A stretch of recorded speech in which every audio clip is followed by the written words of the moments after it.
The moment you find out your teen is self-harming is terrifying. What if your first reaction is the most damaging? You feel isolated, but you are not. Up to 1 in every 5 adolescents engage in this behavior. The first truth to grasp: it is a desperate coping mechanism for intense pain, a behavior distinct from a suicide attempt. Contrary to a common myth, talking about it won't encourage it.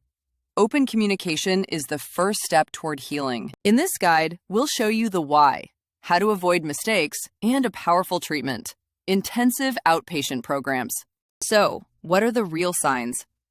The answer might not be what you think it is. Self-harm includes burning, severe scratching, hitting, or interfering with wound healing forms that are easily hidden. Why is spotting these signs early so important? Because early intervention can stop the behavior from becoming deeply ingrained. This leads to the first major challenge for parents. A devastating mistake is reacting with anger, panic, or dismissal. This type of reaction doesn't stop the behavior. It drives it underground, increasing shame and isolation for your teen. So if anger makes it worse, what is happening inside your teen's mind? Let's look at the underlying psychology. The core issue is often an inability to regulate intense emotions. For these teens, feelings are like an overwhelming tidal wave. It can serve 2 purposes. For some, to break through emotional numbness. For others, as self-punishment. How can any treatment fix this? Adding to internal struggles are external risks. The contagion effect, seeing peers do it, can normalize the behavior. This complexity shows that therapy once a week might not be enough. So what is the next level of care? Enter the Intensive Outpatient Program, or IOP. It's for teens who need more support than weekly therapy, but they don't require 24/7 hospitalization.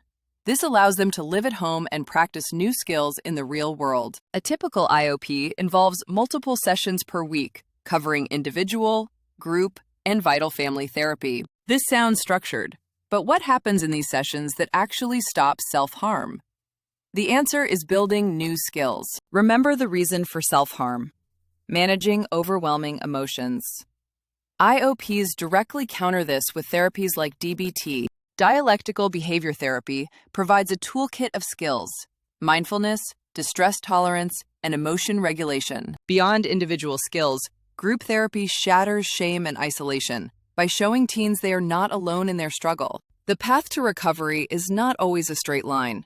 It's helpful for parents to know that a relapse is possible, not a failure. Effective IOPs plan for this. They work with the family on a relapse prevention plan, identifying triggers and next steps. Your teen is learning new skills, but they can't do it in a vacuum. Your role in this process is more significant than you might think. Recall the mistake of reacting with anger?